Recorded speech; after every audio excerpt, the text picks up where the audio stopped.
In the heart of the great savannah, where the golden grass swayed under the sun's warm embrace, lived a small gray elephant named Elliot.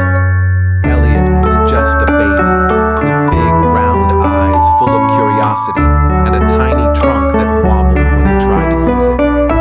He lived with his family in a close-knit herd, and every day was an adventure in their bustling world of towering trees and shimmering water holes.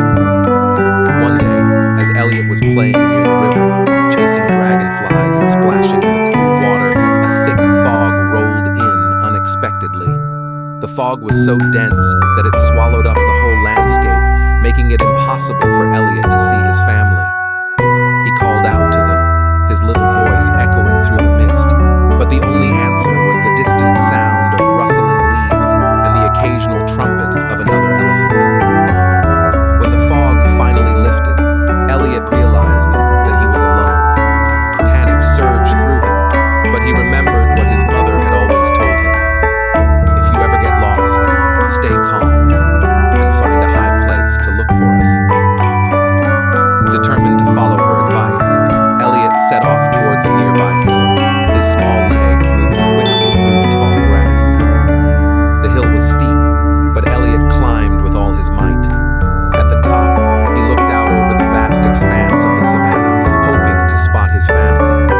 The sight was overwhelming. The grass stretched out in every direction, a sea of green and gold, with no sign of the familiar gray shapes of his herd.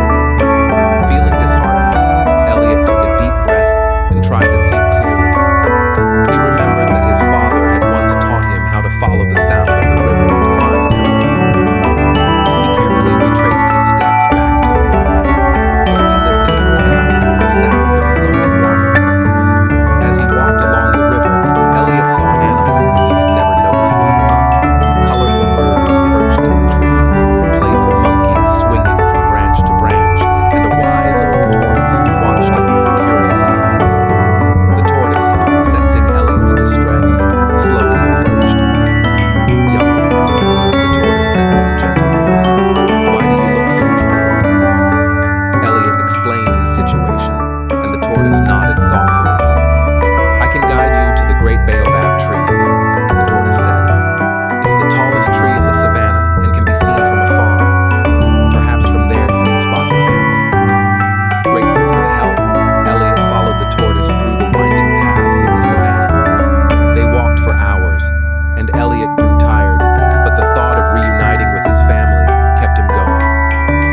As the sun began to set, they finally reached the great baobab tree, its massive branches stretching high into the sky. Elliot climbed up to the base of the tree and looked out over the landscape. As the twilight painted the savannah in hues of orange and pink, he spotted a familiar sight. His herd gathered near a water hole, their trunks raised in recognition as they searched for him. With a joyful trumpet, Elliot raced down the tree and sprinted towards his family. When he finally reached them, his mother wrapped him in a warm embrace, her eyes shining with relief and love.